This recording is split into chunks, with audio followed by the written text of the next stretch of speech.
be on his way to Denver. The NFL Network is reporting Harbaugh interviewed for the Broncos head coaching job on Monday. Mike T, you like that fit? I do. Coach Harbaugh has always been great with quarterbacks, and obviously they got to fix Russell Wilson. Condoleezza Rice connection, going back to their Stanford days. Hated for Michigan because I love Coach there, but I can see why Denver would want him. 4 years in the NFL. Man went to 3 NFC title games as a coach. He's a better pro coach than a college coach. All right, time for the mic drop with our GM, Mike Tannenbaum. We have questions, and Mike T has answers. First up, Bill Belichick is returning to the Pats. But, Mike, are the glory days over?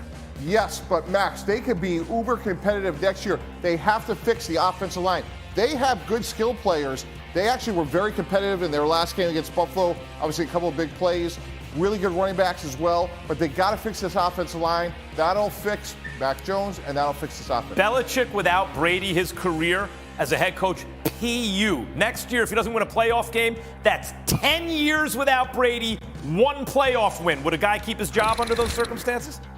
Next up, what will Super Bowl winning coach Sean McVay be doing next season, Mike? He'll be sitting in a broadcast booth or next to you, and this just in. He will not be the head coach of the Rams.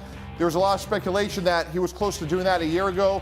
I believe he won't be with the Rams anymore, just from a standpoint of he needs some time away from the game, and I think he walks away in the coming weeks. And just from the standpoint of, I got options. I'm not sitting here for this mess. I got my Super Bowl. He's out of there. Finally, what should the Bears do with the number 1 overall pick in the draft, Mike Tannenbaum? Draft Bryce Young, number 9, University of Alabama. He is going to be a superstar. You take Justin Fields, Max, you get at least a first and a third. You reset the clock on the quarterback rookie contract.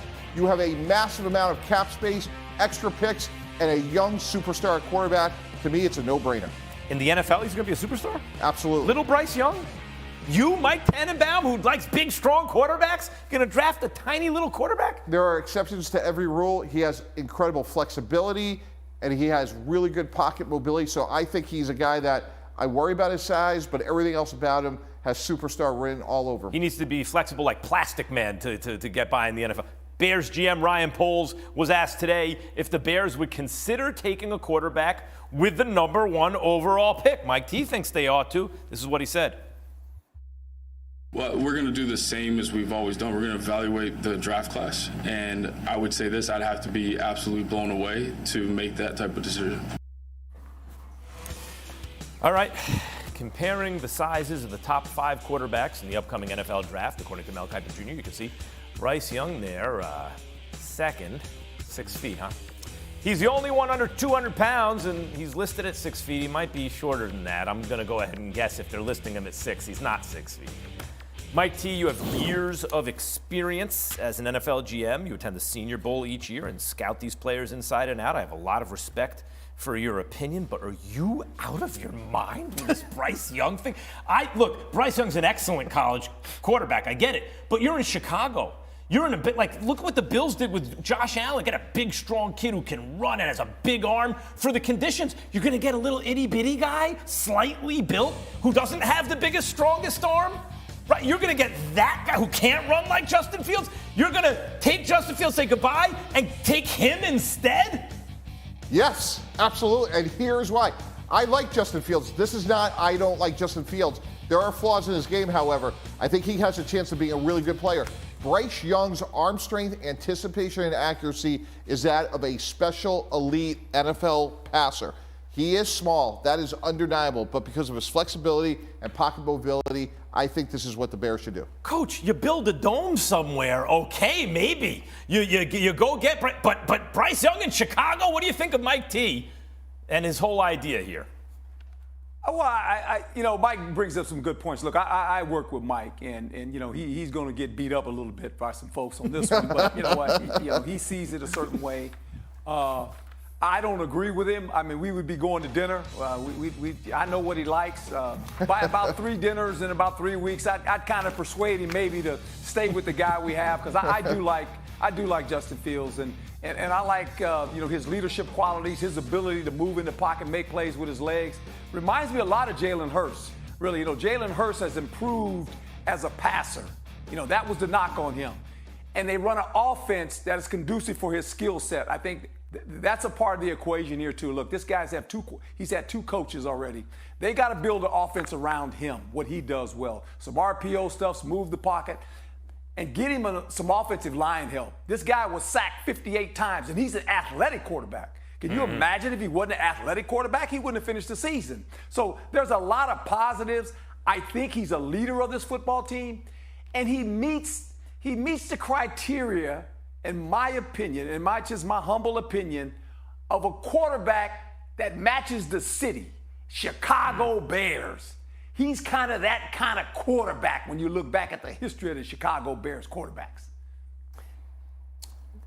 One of the issues here is when you look back at the history of Chicago Bears quarterbacks, you're looking at a lot of bad quarterbacks. They never had a great one. They've never had a great quarterback in the Super Bowl. Right. So if the city and the fans like this guy, and if you think he can be a franchise guy, it's a very difficult decision. I understand Mike's point about like Bryce Young and the resources you would get from trading Justin Fields is probably worth more to your franchise long term than Justin Fields. If you like them the same, if you like Bryce Young and Justin Fields. It comes down to your evaluation of Bryce Young. Correct, and Justin Fields. Sure. So, but you have to factor in, Dominique Foxworth said this morning, it's a football team with people on it, right? Like, if he's connected with teammates, all that kind of stuff. Bryce Young might be able to do all that, but if Justin Fields has already started to do it, you have to take that into effect. I don't think it's a crazy suggestion at all, but I think there are a lot of factors at work that might make it less cut and dried. Mike T with a hot take. Oh, it's scorching hot. The Giants will make. Go ahead. Can I just say Coach, this? Can I say this? Coach, we're already run. Brady and company beat Dallas in Week 1. So Jerry, is Mike McCarthy's job safe if he loses again to the Bucs this time in the playoffs? I don't even want to know. That's it. I don't need to go into all the pluses or minuses, but we're not seeing any. We're not basing. I've got a lot more to evaluate Mike McCarthy on than this playoff game. There's Coach Herm Edwards. Coach, what do you think about what Jerry just had to say? Well, Jerry always talks, and that's not a problem, but that's just Jerry. He's on the news as much as the Cowboy football team, and he doesn't play anymore. He just owns the team. With that being said, I think Mike has done a fabulous job. The man's won 24 games in 2 seasons, and his quarterback hadn't been always healthy. I think going into this season, there were high expectations for this football team. They've met them. They're in the playoffs. But I said this a month ago. It really doesn't matter what they do during the season. It matters now what they do in the playoffs. And if they're going to win a playoff game, this one this week, they have to take the ball out of Dak Prescott's hands and give it to the runners. The runners have to lead this team. Dak is struggling right now. He's throwing the ball to the other guy. He's played in 7 games. He's turned the ball over 7 times. That's a problem when you give the ball to Captain America more times than he should have it. They'll end up getting beat. The Dallas Cowboys have a better football team, but right now they are struggling offensively, turning the ball over, and they can't do that.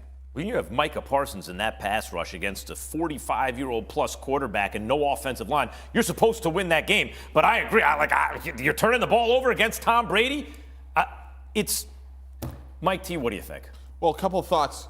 When you look at, and Coach Dungy mentioned this the other night, Dallas struggles on the road when the opponent's field surface is grass. They're not as fast as they are on artificial turf. And because Dak Prescott's turning the ball over so much, you can't rush the passer when you don't have the lead. So the old axiom of, you want to pass to score, run to win, and then rush the passer. So those are big concerns in terms of the matchup for Monday night.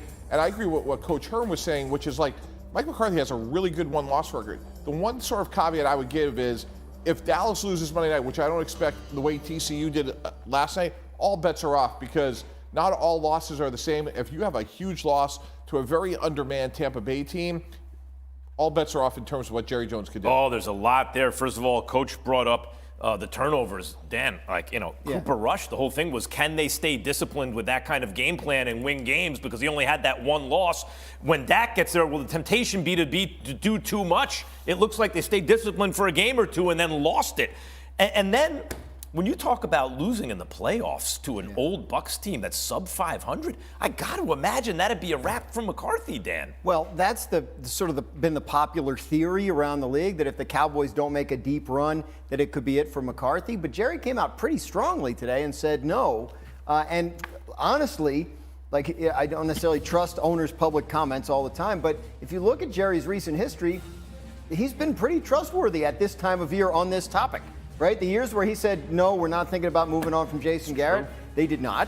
The year where he kind of said, we'll see what happens at the end of the year, that's when they finally did. So he was so strong on this today that it makes me think that maybe all the chatter about this job potentially coming open might be mistaken. We'll see. To Mike T's point, if they lose 65-7, yeah, I could see them rethinking it. But the Dak thing is, I don't get it. He was never an interception guy. And now he just won't stop throwing them. And I just don't understand what it is. I don't think it's a matter of discipline. I don't think it's, they've run the ball. Only 5 teams have more rushing attempts than the